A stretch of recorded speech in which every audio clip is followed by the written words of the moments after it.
ওমরে ফারুক রাদিয়াল্লাহু তাআলা আনহু আমাদের সুপার হিরো, আমাদের সবাই বলেন আমাদের। উনি কত বড় সুপার হিরো শুনেন। উনি জুমার খুতবা দিচ্ছেন, কি দিচ্ছেন? মসজিদে নববীতে খুতবার মাঝখানে হঠাৎ বললেন, ইয়া সারিয়াতাল জাবাল, ইয়া সারিয়াত ইবনে জানিমিল জাবাল।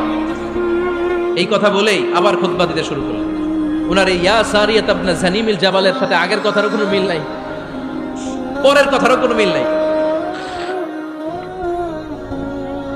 জুমার নামাজের পর মুসল্লি সাহাবারা ধরলেন, বললেন, ইয়া আমিরাল মুমিনিন। খুতবার মাঝখানে হঠাৎ করে ইয়া সারিয়াত ইবনে জালিমিল জাবাল বলে আপনি চিৎকার করলেন কেন? আপনার এই বাক্যের সাথে আপনার খুতবার আগের বাক্যের কোনো মিল নাই, আপনার খুতবার পরের বাক্যেরও কোনো মিল নাই। এই কথা আপনি কারে বললেন, কারে উদ্দেশ্য করে বললেন? এই কথার তাৎপর্য কি আমাদেরকে বুঝিয়ে বলেন।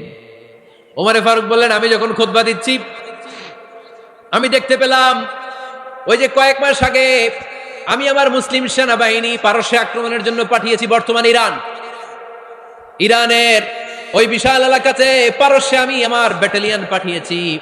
আমি হঠাৎ করে দেখতে পেলাম আমার মুসলিম বাহিনীর সেনাপতি যুদ্ধের এক পর্যায়ে তার ডানে আছে উপত্যকা, বায়ে আছে পাহাড়। সে পাহাড়ি রাস্তা ছেড়ে দিয়ে উপত্যকার দিকে যেতে শুরু করেছে। আমি দেখতে পেলাম আমার মুসলিম বাহিনী যদি উপত্যকার দিকে ছুটে বেড়ায়, কাফির মুশরিকরা আমার মুসলিম বাহিনীকে কচুকাটা করে ফেলবে। তাই আমি এখান থেকে তাদেরকে কমান্ড দিয়ে বলেছি, ইয়া সারিয়াতাল জাবাল, উপত্যকার দিকে নয় পাহাড়ের দিকে যাও, তাহলেই তোমাদের বিজয় নিশ্চিত হয়ে যাবে। উপত্যকার দিকে যেও না, ইলাল জাবাল, ইলা সারিয়াতিল জাবাল, পাহাড়ের দিকে ছোট। সাহাবারা অবাক, ঘটনা কি? উনি বসে আছেন মদিনায় মসজিদে নববীর মিম্বারে দাঁড়িয়ে, উনি যদি ইয়া সারিয়াতাল জাবাল বলে, এটা কি ইরানে যাবে নাকি? ও মিয়া, তখনকার সময়ে বর্তমানের মতো মোবাইল ছিল নাকি? ইন্টারনেট ছিল নাকি? কিছু ছিল? খালি মুখে আমি যদি বলি ইয়া সারিয়াতাল জাবাল, এটা ইরানে যাবে, ইন্ডিয়ায় যাবে, ঢাকায় তো যাবে না, ফরিদপুর শহরেই তো বসবে না, ঠিক কিনা? কিন্তু এটা আমিরুল মুমিনিন বিশ্বাসী সাহাবারা বিশ্বাস করে নিল। কিছু মুনাফিক ছিল, এরা কয় না ঝামেলাস, এটা তো সম্ভব না। এক কাজ করি, এই সেনাপতি যখন বিজয়ী বেশে মদিনায় ফিরে আসবে আর আমরা ধরবো। এরা দিন গুনতে লাগলো, এই সেনাপতি মুসলিম বাহিনী নিয়ে পারস্য জয় করে কবে ফিরে আসবে। এই মুনাফিকের দলগুলো কখনো সেনাবাহিনীকে অভ্যর্থনা জানাতে যেত না, কিন্তু এইবার সবার আগে মদিনার উপকণ্ঠে যে সেনাপতিদেরকে অভ্যর্থনা জানানোর জন্য ফুল নিয়ে রেডি। ফুল নিয়ে দাঁড়ায় সেনাপতি ঢুকার সাথে সাথে ধরছে, এই সেনাপতি কোত্থেকে আসছে? কয় পারস্য জয় করে আসছে। কয় এমন এমন দিন, জুমার দিন দুপুরবেলা যুদ্ধের মাঝখানে আমিরুল মুমিনিনের কণ্ঠের কোন কথাবার্তা শুনছো নাকি? সেনাপতি অবাক, কয় তোমরা জানলা কেমনে? শুনছি তো। সুবহানাল্লাহ পড়বেন না? আমরা যুদ্ধে একটা ভয়ঙ্কর অবস্থার মধ্যে ছিলাম, পেছন থেকে শত্রু আমাদেরকে আক্রমণ করতে শুরু করে দিল। ডানে যাব না বায়ে যাব, সামনে যাব নাকি পেছনে যাব, রাস্তা খুঁজে পাচ্ছি না। ডান দিকে ছিল আমাদের উপত্যকার রাস্তা, বাঁ দিকে ছিল পাহাড়ি পথ। আমরা সোজা পথ হবে মনে করে উপত্যকার দিকে ছুটতে আরম্ভ করলাম। হঠাৎ করে আমিরুল মুমিনিনের কণ্ঠ বজ্র কণ্ঠে আমার কানের মধ্যে ভেসে আসলো। আমার মনে হলো আমিরুল মুমিনিন কেমন যেন আমাকে কমান্ড দিচ্ছেন আর বলছেন, ইয়া সারিয়াতাল জাবাল, ডান দিকে উপত্যকার পথে নয়, তাড়াতাড়ি পাহাড়ের দিকে সৈন্যবাহিনী নিয়ে উঠে যাও। পাহাড়ের দিকে, ডানে না। This is wrong track and this is the right track. ওই দিন যদি ওমরে ফারুকের ওই গাইডলাইন, আমিরুল মুমিনিনের কমান্ড যদি আমি না শুনতাম, আজকে বিজয়ের বেশে ফিরতেও পারতাম না, আমাদের চেহারাও তোমরা দেখতে পেতে না। ওমরে ফারুকের ওই কমান্ড, ওই গাইডলাইন অদৃশ্য থেকে শোনার কারণে এই পারস্যের মধ্যে আমাদেরকে সেই যুদ্ধে বিজয় দান করেছে কে? দিস ইজ ওমরে ফারুক, দিস ইজ ওমরে ফারুক। বিশ্বনবী বলতেন, ওমর, মা লাকিয়াকা শাইতানু সালিকান ফাজ্জান ইল্লা সালাকা ফাজ্জান গায়রা ফাজ্জিক। ওমর, শয়তান ইবলিস যদি তোমার কোনো রাস্তা দিয়ে হাঁটতে দেখে, শয়তান ওই রাস্তা রেখে দিয়ে অন্য রাস্তা দিয়ে হাঁটে। সুবহানাল্লাহ বাড়িতে যায় বললেন। কে বলতেছে? বিশ্বনবী। কার ব্যাপারে? ওমরে ফারুকের ব্যাপারে। শয়তান যদি দেখে যে ওমরে ফারুক এই রাস্তা দিয়ে হাঁটতেছে, শয়তান ওই রাস্তা রেখে দিয়ে অন্য রাস্তা দিয়ে হাঁটে। সুবহানাল্লাহ পড়েন। রাত্রিবেলা আমরা আমাদের বাচ্চা ছেলে মেয়েদেরকে যখন খাওয়াই, বাচ্চারা খেতে চায় না, এরকম হয় আপনাদের ফরিদপুর এলাকায়? হ্যাঁ, এই এলাকায় হয় নাকি? খেতে চায় না বাচ্চারা, এই চকলেট দেখায়া, এই মিনা কার্টুন দেখায়া এইটা সেইটা এগুলো সেগুলো বলে গল্প টল্প বলে ভুলাইয়া খাওয়ানো লাগে, তাই না? তারপরও খায় না। আমারও ছোট মেয়ে আছে, খেতে চায় না, এইটা সেইটা এমনি সেমনি খাওয়ানো লাগে। তো শেষে না পেরে মা বাবা বলতে বাধ্য হয়, ওই যে ভূত আসতেছে, ভূত, তাড়াতাড়ি তাড়াতাড়ি খাও, নাহলে যে ভূত ধরবে তোমারে। ওই যে বাঘ আসতেছে, বাঘ, তাড়াতাড়ি খাইলে নাহলে বাঘে কামড়াবে। বলি না আমরা? আপনারা কি বলেন? ভূত। আর কি বলেন?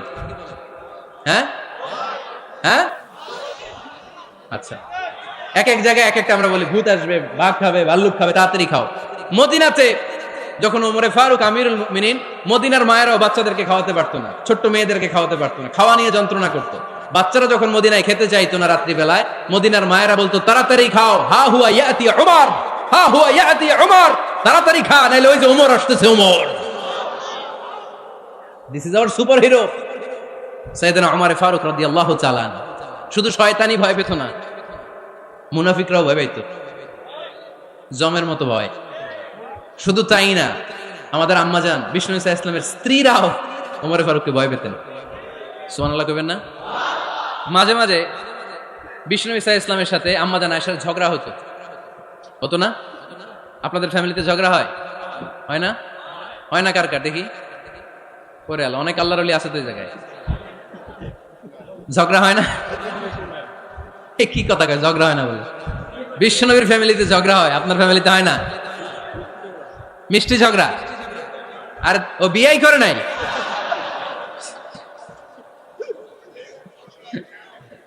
ঝগড়া তো হবেই। দাম্পত্য জীবনের মজাটাই তো এখানে, কখনো ঝগড়া, কখনো আনন্দ, একটু বৃষ্টি, একটু রোদ, একটু হাসি, একটু কান্না, ভালো লাগে, ভালোবাসা শেয়ার করে নেয়া, মিলেমিশে একাকার হয়ে যাওয়া, ঠিক কিনা? তো আল্লাহর হাবিব সাল্লাল্লাহু আলাইহি ওয়াসাল্লামের সাথে আম্মাজান আয়েশার ঝগড়া হতো। তো একদিন ঝগড়া হয়ে দুইজন রেগে আছে।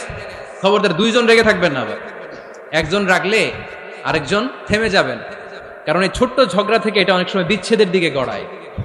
আমার প্রিয় ফরিদপুরবাসী, ভাবি রেগে গেলে আপনি রাগেন না, ওই দিন আপনি একটু ঠান্ডা থাকেন।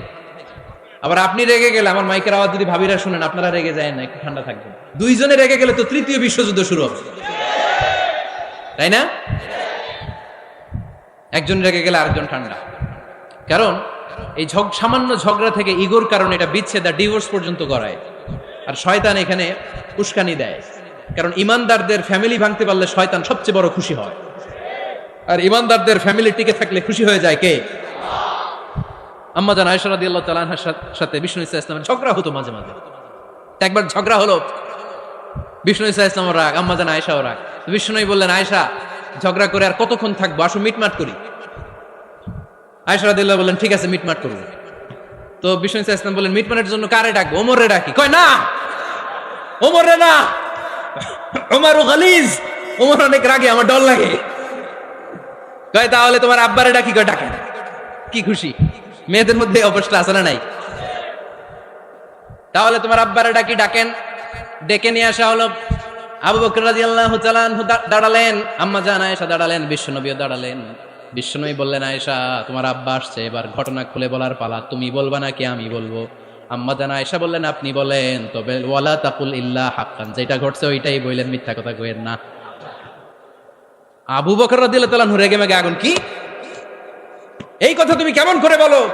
বিশ্বনবীকে মিথ্যা কথা কখনো বলবে? রেগে মেগে দিলেন মেয়ের গালে এক চড়। বানিয়ে বলতেছি না, মুসনাদ আহমদ ইবনে হাম্বলের হাদিস। বাবার হাতের থাপ্পড় খেয়ে আম্মাজান আয়েশা উল্টে বললেন। সাইয়েদনা আবু বকর রাগে গড়গড় করছেন, আবার মারার জন্য তেড়ে গেলেন। এবার বাঁচার জন্য আম্মাজান আয়েশা বিশ্বনবীর পিছনে যে আশ্রয় নিলেন, বিশ্বনবী বাঁচানোর জন্য দুই হাত মেলে দাঁড়িয়ে গেলেন। পড়েন সুবহানাল্লাহ। বিশ্বনবী যখন দুই হাত মেলে দাঁড়িয়ে গেলেন, সাইয়েদনা আবু বকর রাদিয়াল্লাহু আনহু থেমে গেলেন। সাইয়েদনা আবু বকর রাদিয়াল্লাহু তাআলা আনহু ঘর থেকে বের হয়ে বারান্দায় দাঁড়ালেন। পড়েন সুবহানাল্লাহ। এবার বিশ্বনবী আম্মাজান আয়েশার কাছে যেয়ে বলেন, ইয়া আয়েশা, কাইফা রাআইতিনি আনকাসতুকি মিনার রাজুল, দেখছো কেমনে বাঁচাইলাম? আমি না থাকলে ভর্তা বানাই ফেলতো আজকে। আমি বাঁচাইছি তোমারে, আমি, আমার লগে ঝগড়া করো তুমি? লজ্জায় পড়ে আম্মাজান আয়েশা খিলখিল করে হেসে দিলেন, বিশ্বনবীও হেসে দিলেন। দুইজনের হাসির মধুর আওয়াজ শুনে সাইয়েদনা আবু বকর বাইরে থেকে অবাক, কিরে এতক্ষণ না ঝড় তুফান, এখন দেখি হাসি। সালাম দিয়ে অনুমতি নিয়ে ভিতরে ঢুকলেন। ঢুকে দেখেন আম্মাজান আয়েশাও হাসে, বিশ্বনবীও হাসে। এ হাসি দেখে আবু বকর রাদিয়াল্লাহু আনহু হেসে দিলেন। আরশের উপর থেকে খুশি হয়ে গেলেন কে?